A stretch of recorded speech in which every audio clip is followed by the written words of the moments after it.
ಮಹಿಳೆಯರಿಗೆ ಶೇಕಡಾ 33ರಷ್ಟು ಮೀಸಲಾತಿ ಜಾರಿ ವಿಳಂಬವನ್ನು ಖಂಡಿಸಿ ಗಣಿನಾಡು ಬಳ್ಳಾರಿ ನಗರದ ಸಂಗಮ್ ವೃತ್ತದಲ್ಲಿ ಕಾಂಗ್ರೆಸ್ ಕಡೆಯಿಂದ ಅಂದರೆ ಕಾಂಗ್ರೆಸ್ ಜಿಲ್ಲಾ ಘಟಕದಿಂದ ಪ್ರತಿಭಟನೆ ಆಯಿತು. ಕಾಂಗ್ರೆಸ್ ಜಿಲ್ಲಾಧ್ಯಕ್ಷ ಅಲ್ಲಂ ಪ್ರಶಾಂತ್ ಮಾತನಾಡಿ, ಮಹಿಳಾ ಮೀಸಲಾತಿ ಕಾಯ್ದೆ ಯಾವುದೇ ಪೂರ್ವ ಷರತ್ತುಗಳಿಲ್ಲದೆ ತಕ್ಷಣ ಜಾರಿಗೆ ತರಬೇಕು. ಮಹಿಳಾ ಮೀಸಲಾತಿಯಲ್ಲಿ ಹಿಂದುಳಿದ ವರ್ಗಗಳಿಗೆ ಮೀಸಲಾತಿಯನ್ನು ಕಲ್ಪಿಸಬೇಕು.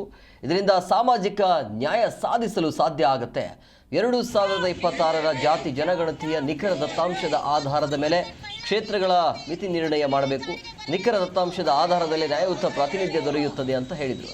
ಪ್ರತಿಭಟನೆಯಲ್ಲಿ ನೂರಾರು ಮಹಿಳಾ ಕಾಂಗ್ರೆಸ್ ಕಾರ್ಯಕರ್ತರು ಭಾಗಿಯಾಗಿದ್ದರು.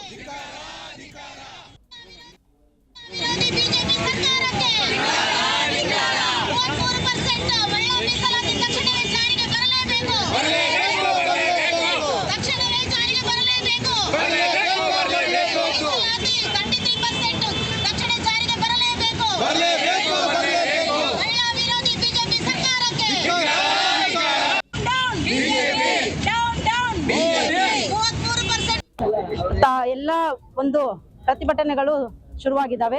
ಅದು ಪ್ರತಿಭಟನೆ ಯಾಕೆ ಅಂತಂದ್ರೆ, ಬಿಜೆಪಿ ಸರ್ಕಾರದವರು ಕಾಂಗ್ರೆಸ್ ಸರ್ಕಾರ ಇದಕ್ಕೆ ವಿರೋಧ ಇದೆ ಅಂತಂದೇಳಿ ಅವರು ನಮ್ಮ ಕಾಂಗ್ರೆಸ್ ಪಕ್ಷಕ್ಕೆ ಒಂದು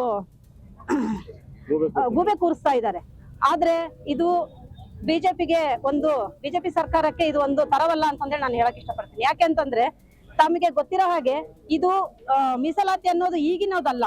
ಇದು ನಮ್ಮ ರಾಜೀವ್ ಗಾಂಧಿ ಅವರ ಒಂದು ಕನಸಾಗಿತ್ತು. ಅಂದ್ರೆ ಗ್ರಾಮ ಪಂಚಾಯತಿಯಿಂದ ಹಿಡಿದು ಪಾರ್ಲಿಮೆಂಟ್ ವರೆಗೂ ಕೂಡ 33% ಮಹಿಳೆಯರು ಅಲ್ಲಿ ಜಾರಿಗೆ ಆಗ್ಬೇಕು ಅಂತಂದ್ರೆ ಅವ್ರ ಕನಸಿತ್ತು. ಆ ಕನಸಿನ ಹಾಗೇನೆ ಅವ್ರು ಏನ್ ಮಾಡಿದ್ರು, ಗ್ರಾಮ ಪಂಚಾಯತಿ ಮತ್ತು ಜಿಲ್ಲಾ ಪಂಚಾಯತಿ, ತಾಲೂಕ್ ಪಂಚಾಯತಿ, ಸ್ಥಳೀಯ ಸಂಸ್ಥೆಗಳಿಗೆ 33% ಮಹಿಳಾ ಮೀಸಲಾತಿಯನ್ನು ತಂದು ಮಹಿಳೆಯರು ಒಂದು ರಾಜಕೀಯವಾಗಿ ಗುರ್ಸ್ಕೊಳ್ಳಕ್ಕೆ ಅವರು ಸಹಕಾರಿ ಮಾಡಿಕೊಟ್ರು. ಆಗ ನಮ್ಮ ರಾಜೀವ್ ಗಾಂಧಿ ಪ್ರಧಾನಮಂತ್ರಿ ಆದಾಗ.